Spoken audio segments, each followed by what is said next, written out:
Fala pessoal, estamos aqui em mais um Isbel Talks, iniciando aqui com uma figura que eu conheci agora há pouco, recentemente aqui na Assembleia do Isbel, o Pastor Celso. Prazer estar aqui com você, meu querido, tudo bem?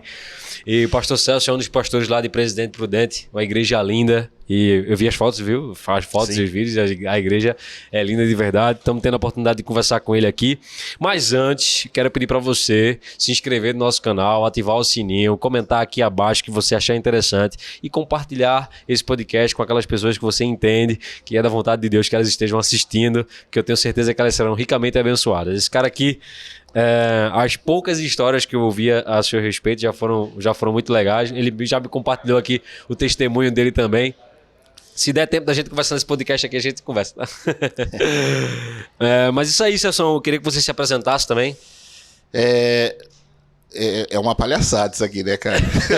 Eu nem perguntei o seu nome, cara. Não sabe meu nome? Não sei seu nome. Prazer, Celso. Meu nome é Lucas. Meu nome é Lucas. Na verdade, Lucas, é um prazer estar aqui com vocês, né? Meu nome, como ele falou, Celso, né? Pastor lá de Presidente Prudente.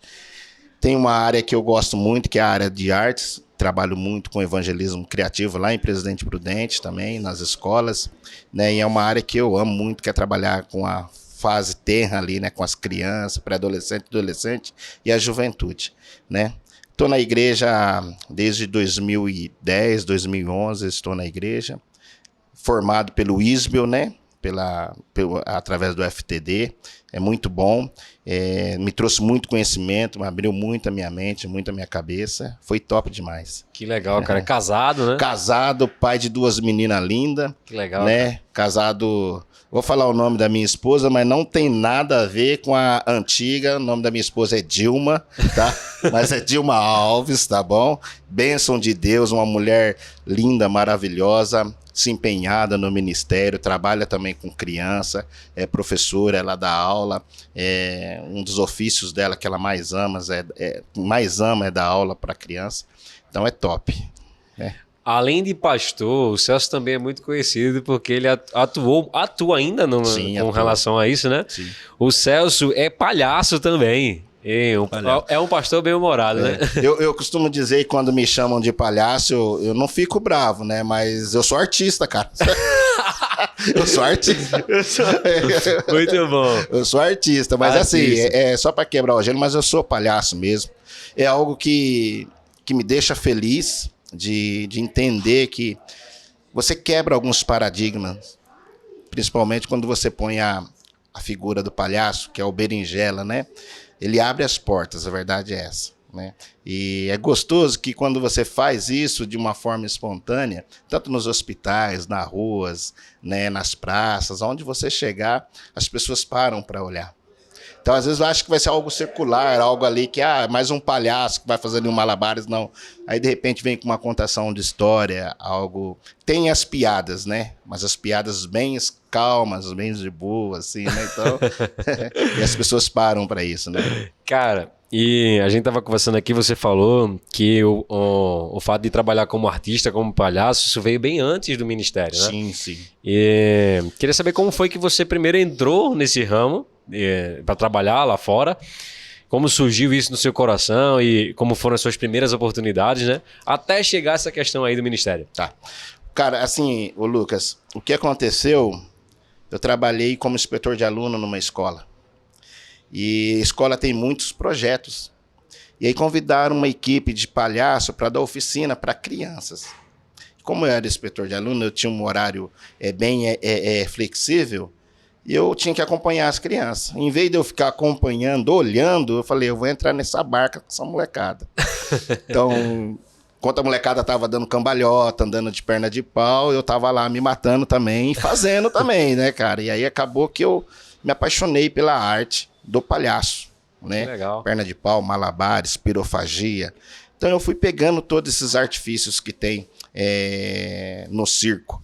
Fui pegando, fui fazendo. Só que o que acontece é assim, quando é um projeto social, a galera que vai dar aula vai lá mesmo realmente pelo seu salário. Recebeu o salário, foi embora, acabou. E eu fiquei, sendo inspetor de aluno, eu fiquei, o que eu vou fazer? Eu vou montar uma equipe aqui. Que e massa. Aquela galerinha que fez as oficinas, Eles ficaram. E hoje são meus amigos até hoje, né? E aí, falei, galera, vamos montar uma equipe? Ah, mas o que a gente vai fazer? Vamos montar uma equipe, cara. E vamos começar apresentando aqui dentro do bairro. Começamos, cara. Então, toda semana a gente tinha um espetáculo montado. Então, foi aí que começou a surgir. Começou a criar essa vontade de ser o palhaço, né? Com isso, montei equipe, a galera era tudo na fase entrando para a juventude, alguns partiram para outros segmentos e tal, e eu fiquei nesse segmento, porque era isso que eu queria, ser palhaço, né? Mas com o tempo as coisas foram mudando, a cabeça foi mudando, né? E eu fazendo muitas festas infantis, e eu não queria mais fazer festas infantis. Por conta que, se você é contratado para uma festa infantil, eu costumo dizer que você nunca é contratado pelo bebê ou pela criança. Você é contratado pelo adulto. Porque o adulto gosta da piada. E as piadas de baixo calão. E eu fazia, porque era uma forma de eu ganhar dinheiro. E nessa época você já estava na igreja? Estava na igreja e tal. Mas não era pastor? Não era pastor. E aí o que acontecia? Aí eu fazia o meu trabalho, né? Ia lá, tinha um valor X e tal, recebia e ia embora. Só que quando eu ia embora, eu ia muito triste, né? Por conta das piadas que eu tinha que fazer. No início foi tudo maravilhoso, tudo bom. Como eu disse para você, desde os meus 12 anos eu tenho essa questão do evangelismo criativo. Por quê? Eu fui conquistado para Jesus através de um bombom, mano. Uma senhora chamada Tia Luzia, de Bengala, descendo na rua 1, Jardim Santa Clara, Campinas. Sumaré, Campinas, ali era encostado. E a Tia Luzia descia para evangelizar as crianças lá. E lá tava aquele pretinho, né, mano? Barrigudinho, descalço. E meu pai cortava meu cabelo quadradinho assim. E a Tia Luzia chegou e me fez um desafio. Você quer um bombom? Quer um chocolate? Cara, era muito difícil a época de ano de 86, mais ou menos assim, né? E a gente comprava uma tubaína para dividir em 10. Aí a Tia Luzia chegou, quer um bombom? Eu falei, eu quero. Ela me deu o bombom e falou, agora você quer um ovo de chocolate? Se um bombom já é gostoso, um ovo então. Mas você vai ter que ir na escola dominical. E eu fui na escola dominical. Olha aí, cara. Caramba, esse evangelismo é pesado, cara, hein? Não, mas ó, presta atenção, presta atenção, todo mundo ri nesse momento. Eu cheguei na escola dominical, todo feliz, com a roupa que a minha mãe passou bonitinho, uma camisinha xadrez, um shortinho batidinho de... não era um tecido, eu lembro como se fosse hoje, um tecido que você sentou, amassou. E aí, cara, cheguei na escola dominical, aí a molecadinha da escola dominical veio e me abraçou e tal. E aí fez lá, contou a historinha, falou lá da Bíblia, falou de Jesus e tal. E eu louco. Acaba logo que eu quero. Eu quero o ovo de chocolate. E eu vi todo mundo saindo com seu ovo de chocolate. Aí eu falei, cadê meu ovo de chocolate? Tia Luzia esqueceu o meu ovo de chocolate, cara. Caramba, Tia Luzia. Presta atenção. Vem domingo que vem que seu ovo de chocolate eu vou comprar. Voltei domingo que vem. Esqueci seu ovo de novo. Vem domingo que vem. Nisso que eu voltei os 4 domingos, eu já estava apaixonado pelas histórias bíblicas. Que legal, cara. E aí eu vi que era uma estratégia da Tia Luzia. Porque o meu ovo de chocolate já estava há 1 mês guardado no congelador, cara.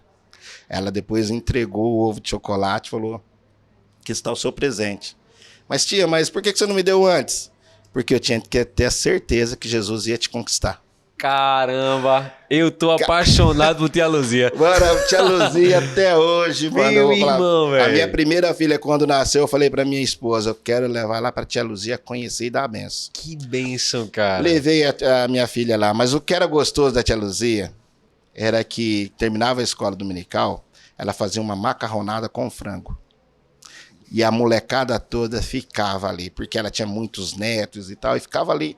E ali foi onde eu fui me apaixonando pelo evangelho, me apaixonando pela questão de estar na igreja, me apaixonando por conhecer Jesus.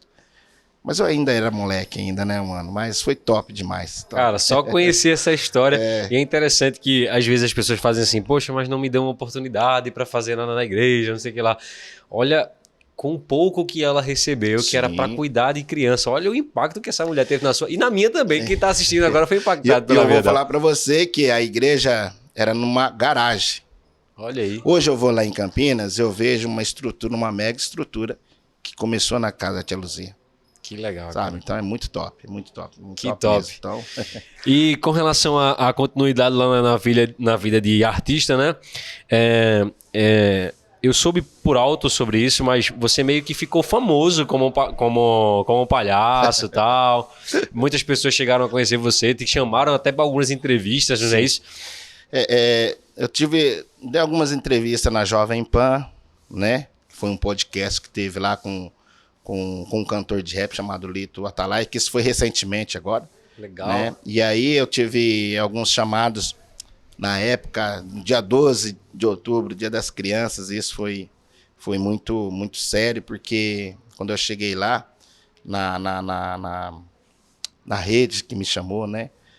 Falou que eu não poderia orar em momento algum e tal, não poderia falar de Deus e tal. Falei, beleza, normal. O que vocês querem que eu faça? É só entreter as crianças, fazer, né, as crianças rirem, por ser Dia das Crianças. Não, beleza. E nas minhas contações de histórias, que eu uso as bexigas, né, que eu faço os cachorrinhos e tal, e eu contei uma historinha que eu não podia orar. Mas na minha historinha a criança podia orar. Estratégia. E aí o que acontecia? Eu comecei a contar uma historinha porque a molecada vibrou, né? Antes de eu entrar na história, eu faço algumas piadas, algumas brincadeiras que tiram o riso de todo mundo. E aí entro na história, na contação de história. E nessa contação de história é uma criança que queria um cachorrinho. E o pai não poderia dar um cachorrinho. Porém, o pai era palhaço. E o pai conseguia fazer um cachorrinho de balão. E aí o pai se ajoelha para pedir o porquê, como assim? Deus, eu quero dar um cachorro, mas não posso. E Deus fala para o pai, você é palhaço, cara. Faz um cachorro de balão. Aí o pai faz o cachorro de balão. E já dá algumas orientações para a criança. Olha, esse cachorrinho, você tem que ser obediente, tá? Não deixe ele sair na rua, não deixe ir nos espinhos e tal. Se ele for na rua, o caminhão pode vir para... E nisso, a criança deixa o cachorrinho para fora. E aí, o que acontece? Estoura o cachorro. O cachorro morre porque o caminhão vem e passa em cima. As crianças têm um misto ali, né? Um misto de alegria, um misto de tristeza e um misto até de choro, porque morreu o cachorrinho. E nisso a criança, ela tem os seus perrengues ali, vai para a escola e não quer falar para o pai que o cachorrinho morreu, não quer falar para a tia. Então a gente trabalha até isso com as crianças. Nós temos que falar. E a criança, ela entendeu que o pai orou, conseguiu um cachorro. E se ela orar, ela consegue outro cachorro. E ela orou, a criança orou, e o pai conseguiu outro cachorro para ela. Só que o cachorro foi tão bonito que o do primeiro, que a criança entendeu que a bênção é muito grande, e ela tinha que passar a bênção para outra pessoa. E ela dá o cachorrinho para outra pessoa. Que legal, cara. E aí, quando eu falei tudo isso aí, depois a pessoa que... A moça que estava me entrevistando, né, na rede falou assim, que legal, viu? Muito bom, muito obrigado e tudo. Eu penso assim, será que eu volto?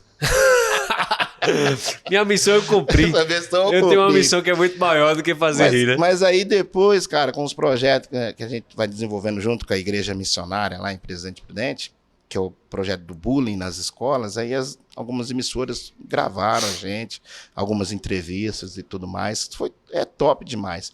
Que nem eu falo pra você, o palhaço ele abre as portas, né? De uma forma, você só precisa aprender a usar essas ferramentas. E são ferramentas especiais que Deus te dá para você ir lá e quebrar algumas barreiras, alguns paradigmas. E é top. Às vezes tem um irmão na igreja lá e estava dirigindo o carro e eu saio de casa já pintado para ir para os hospitais. E aí no outro dia ele passou, eu buzinei, Pai Senhor, irmão. E aí o irmão não entendeu nada, não sabia quem que era. Depois ele foi lembrar, ele chegou na igreja e falei, cara, era você que estava de palhaço? Falei, né? Cara, parece coisa de cinema, mano. Um cara de palhaço dirigindo o carro, cumprimentando eu no meio da rua e tal. E assim, é top. E, cara, como foi que chegou o Ministério Pastoral nesse meio tema aí? Aí o que aconteceu? Conheci minha esposa, não era casado ainda até as histórias que eu te contei. E aí o que acontece? Num evangelismo, eu conheci a minha esposa. E quando eu conheci a minha esposa, eu tinha deixado um pouco a arte de lado para ir trabalhar registrado. Porque eu precisava dar um tempo com a minha cabeça, precisava dar um tempo com tudo isso e entender o que Deus tinha para minha vida. Eu entendi o que Deus tinha para minha vida. Porque quando eu comecei a trabalhar registrado, Deus me colocou numa empresa, onde nessa empresa eu tive um foco. Qual que era o foco? Olhar alguém da empresa e pregar o evangelho na vida daquela pessoa. E eu olhei uma pessoa só. Falei, eu vou falar de Jesus para aquele cara, o tempo que eu tiver aqui nessa empresa. Eu não sei se ele é crente, mas eu vou chegar nesse cara. E o encarregado me colocou para ser ajudante de um funcionário já antigo. E esse funcionário tinha muito problema. Um problema familiar, problema com a esposa. Falei, então é ele. E ali eu comecei a evangelizar esse cara. Todo dia falar com esse cara. Todo dia eu falava de Jesus para esse cara. Até que ele se tornou um amigo meu. E eu falei, mano, você precisa entregar a vida para Jesus. E esse cara, a família inteira foi para Cristo. Que massa, velho. E eu fiquei nesse tempo na empresa. Só que eu senti a saudade de estar fora no meio da galera, da molecada, fazendo isso aí. E sempre quando eu tinha oportunidade, à noite eu pegava, pintava a cara, ia para as praças, ia fazer as coisas. E um dia, um pastor muito amigo lá de Belo Horizonte veio para Prudente. Falou, eu quero montar uma equipe de palhaço para o hospital aqui. Você me ajuda? Eu falei, ajudo. E eu fui junto com ele. E a equipe existe até hoje. Mais de 70 palhaços, cara. Uma equipe top e tal. E aí eu fui ajudar ele. E nessa que eu fui ajudar ele, a galera começou a pegar muito compromisso de ir para as escolas e tudo. Só que a galera não tinha muita experiência. Aí o que aconteceu? Liga o palhaço Berinjela. Gente, mas eu... Beleza, tô indo aí. Fui, cheguei, era uma noite do pijama numa escola particular. Eu olhei, meu Deus, eu não tô pra isso aqui, cara. Escola particular, velho. Mas foi bênção, cara, que aí eu conheci a minha esposa ali naquele momento. Oh. Dali 10 dias eu voltei a encontrar a minha esposa, porque eu era ainda do tempo do SMS, do... MSN. Era desse tempo. E o meu celular era o Nokia azul, aquele que estacasse da parede, quebrava a parede, mano. E aí o que aconteceu? Aí eu conheci a minha esposa. Eu falei, eu tenho algo na minha vida, resumindo, né? Um chamado, Deus tem isso pra minha vida. Nós queremos nos casar, certo? Só que eu queria viver isso. Eu queria pedir as contas na empresa e tentar isso. A minha esposa de bate pronto, já estávamos assim, praticamente para casar. Ela falou de bate pronto, falou assim, é isso que você tem no seu coração? Não, é isso que Deus coloca no meu coração. Ela falou, então pede as contas. Falei, mas e aí? Vamos ver do quê? Ela falou, você confia em Deus, eu confio, então vamos embora. Que massa. E eu fui, cara. Aí montei uma empresa de motovolante, que era propaganda, né? Para eu suprir pelo menos a conta de água, a conta de luz e uma cesta básica. Era o que eu precisava, né?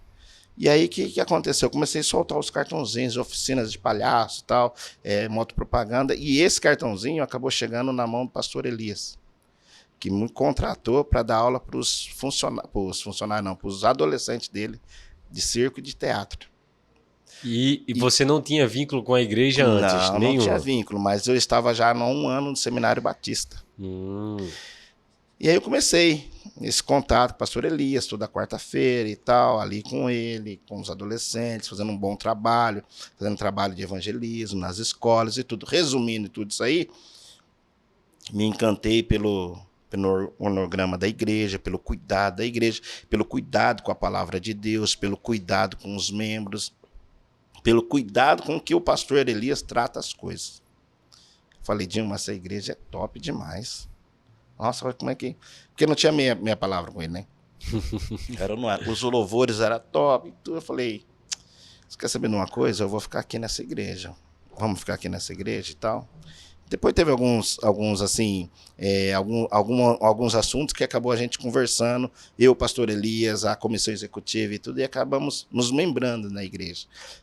O que restava? Eu não ia continuar na missionária fazendo no Seminário Batista. Então, o pastor Elias me apresentou o Ismael, aí eu fiz a transferência para cá, e aí deu continuidade. E nisso, com o trabalho, aí o palhaço ele floresceu mais ainda, né? Começou a ter mais abertura. Nos primeiros anos ali, teve muitas escolas que nós trabalhamos, o Palhaço Berinjela com os adolescentes, indo para as escolas, falando sobre bullying. Nós entrávamos na parte social mesmo, da sociedade, que precisava ali falar de bullying, de situações em casa e tal.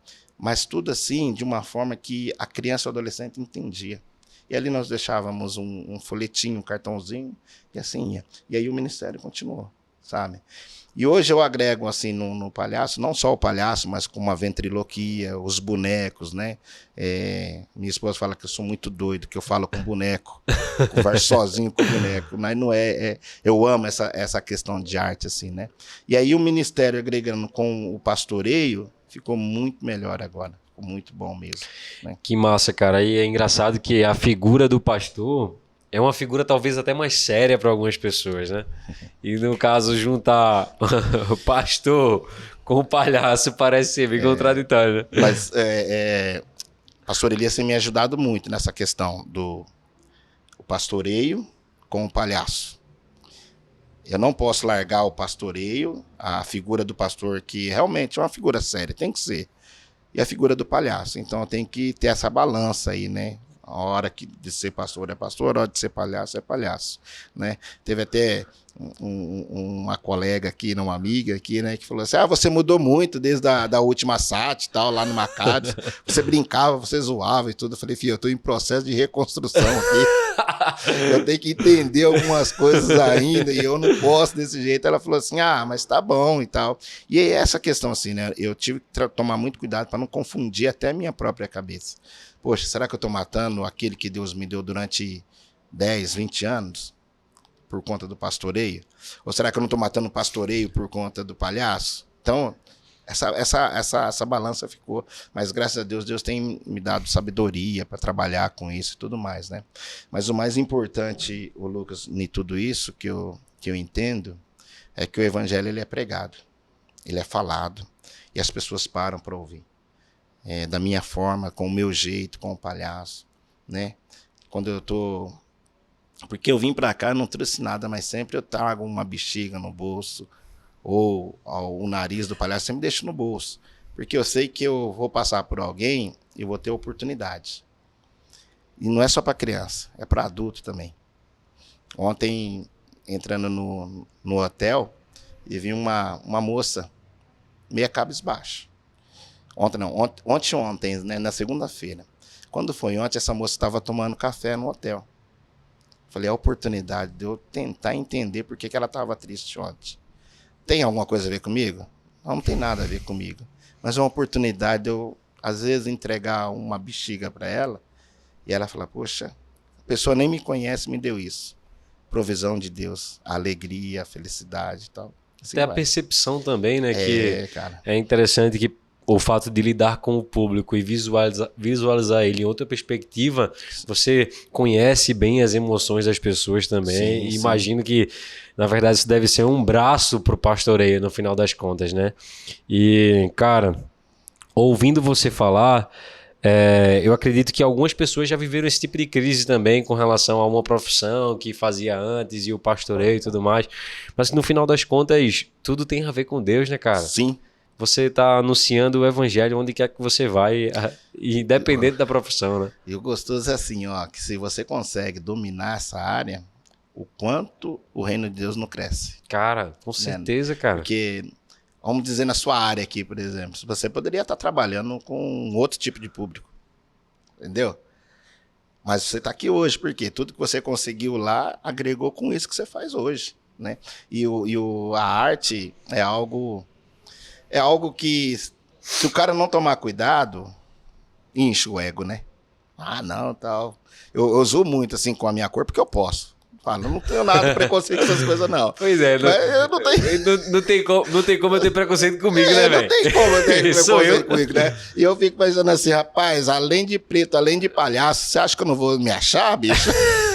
Eu vou me achar mesmo. Então, mas eu tenho que tomar cuidado com isso, porque o olhar, o aplauso, as evidências que você fica, Se você não deixar Jesus no centro ali, acabou, já era. Esse é o desafio de todos, né, cara? É, mano. Então, assim, é umas coisas assim muito doidas, assim, que eu fico pensando e eu tenho que lidar com isso todos os dias. De verdade, eu tenho que lidar mesmo com isso. E eu lido com isso todos os dias. Poxa, eu vou ali evangelizar, de repente uma pessoa aceita Jesus ali, pô, foi eu. Sou uma benção, hein? Eu sou top. A berinjela aqui, né? Mas na verdade não é isso, né? Na verdade, é Jesus usando aquilo que ele me deu. E eu deixando ser usado por Cristo nessa situação. Né? É isso aí, gente. Já estamos caminhando para o fim. Conversamos pra caramba aqui já. Foi muito bom esse momento com você, cara. Eu tenho falado isso para todos aqui que estão conosco, né? Que têm participado desses momentos aqui. A gente um dia precisa de ter umas 2 horas aí pra gente conhecer todo o seu testemunho. Tinha muitas outras coisas pra gente conversar. Mas desde já, um prazerzão ele conhecer. Lucas, todo meu. E estarmos conversando aqui também. Espero que você aí na sua casa tenha sido abençoado. Compartilhe esse material com pessoas que talvez estejam passando por esse mesmo tipo de dilema, né? E mais uma vez, cara, você é uma bênção para a igreja missionária, para a igreja de Cristo. E acredito que muitas outras pessoas vão ser alcançadas pelo evangelho que você prega também. Amém. Amém? Tem algum recado final aí, pessoal? Rapaz, eu vou fazer... Realmente, se inscreva, porque depois que eu vi aqui um material desses camaradas aqui, tem os caras que tá por trás das câmeras, que é o Eric, né, mano? O cara é bravo, hein? O cara é bravo, o cara é bravo. É o bichão mesmo, hein? Siga aí o podcast, como é que é? Isbel Talks. Isbel Talks, aqui, tá aqui, ó. Isbel Talks. Siga aí que eu vi algumas matérias desses caras, tá top demais, viu, gente?